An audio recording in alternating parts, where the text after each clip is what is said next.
तो दोस्तों NBCC India की रिक्वायरमेंट आ चुकी है। मिनिमम सैलरी 40,000 है और टोटल वैकेंसी 50 है। तो आज हम वीडियो में देखेंगे कौन सी मिनिमम इंजीनियरिंग डिग्री या डिप्लोमा की रिक्वायरमेंट है एनबीसीसी इंडिया के रिक्रूटमेंट एग्जाम को देने के लिए। मिनिमम परसेंटेज क्या है और एज रिलैक्सेशन है कि नहीं, मिनिमम सैलरी कितनी मिलेगी, क्या इस एग्जाम के बाद जो जॉब मिलेगी उसमें कोई बॉन्ड एग्रीमेंट होगा कि नहीं, एग्जाम सिलेक्शन होने के बाद जॉब की लोकेशन क्या होगी, मिनिमम फीस कितनी देनी पड़ेगी और हम अप्लाई कैसे करें। अगर आपको ये कंटेंट अच्छा लग रहा है, इंफॉर्मेटिव लग रहा है और इस चैनल पे आप नए हैं, प्लीज कमेंट एंड सब्सक्राइब। तो सबसे पहले देखते हैं एनबीसीसी इंडिया की ऑफिशियल रिक्रूटमेंट जो 13 जनवरी को निकली है। यहाँ पे 4 पोस्टें निकली हैं। इस चीज में आगे जाने से पहले हम एनबीसीसी के बारे में कुछ जान लेते हैं। एनबीसीसी है क्या? एनबीसीसी का पहले नाम था National Building Construction Corporation of India. ये Government of India undertaking company है। ये 1960 में इनकॉर्पोरेट हुई थी गवर्नमेंट ऑफ इंडिया में। इसका मोस्टली जो काम है वो इंफ्रास्ट्रक्चर का काम है और ministry of housing and urban affairs के अंडर ये काम करती है। तो ये सेंट्रल गवर्नमेंट अंडरटेकिंग है और इसके 3 काम है। सबसे पहले प्रोजेक्ट मैनेजमेंट कंसल्टेंसी, इसका मतलब है इंडिया के अंदर या इंडिया के बाहर जो भी इंफ्रास्ट्रक्चर का काम होता है वो ये ओवरटेक करती है। दूसरा engineering procurement and construction and तीसरा रियल एस्टेट डेवलपमेंट। तो आपको ये पढ़ के तो समझ में आ ही गया होगा, ये infrastructure related construction related government of India undertaking company है। तो इसके जो चेयरमैन है उनका नाम है मिस्टर पीके गुप्ता।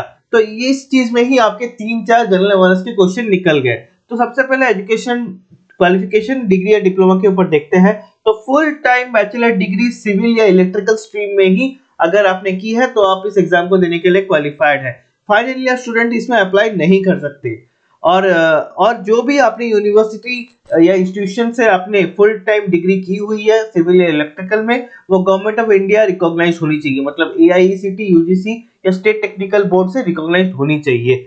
तो यहाँ पे मोस्टली 4 पोस्ट निकले हैं: senior executive, project executive, senior project executive electrical civil, management trainee civil and electrical. इसमें मैक्सिमम एज अगर आप सीनियर प्रोजेक्ट एग्जीक्यूटिव लेवल पे जाते हैं तो 30 है और maximum age management trainee level पे आते हैं तो 29 है।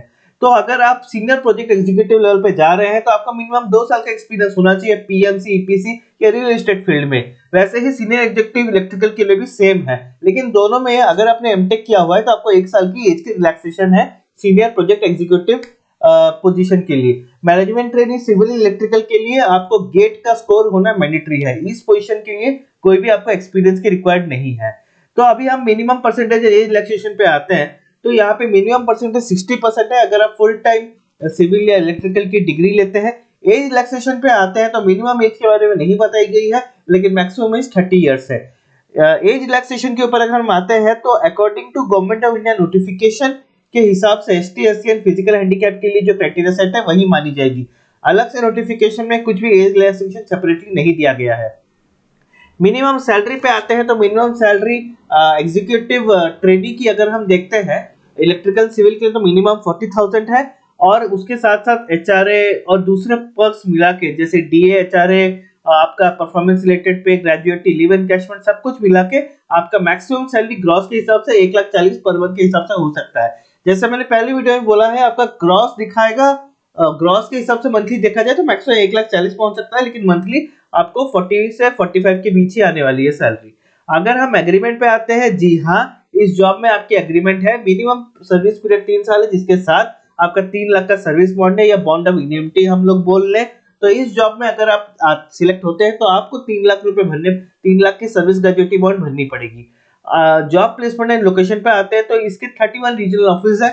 इसके अलावा भी 12 अब्रॉड लोकेशंस है। According to government of India notification जो आई है एनबीसीसी के लिए, ये आपकी एक ट्रेनिंग के बाद आपकी रिक्वायरमेंट कहीं भी हो सकती है। इवन इनकी जो सब्सिडरी कंपनियां हैं, जेवी कंपनियां हैं, वहां पे भी आपकी रिक्वायरमेंट या आपको वहां पे लोकेशन दिया जा सकता है।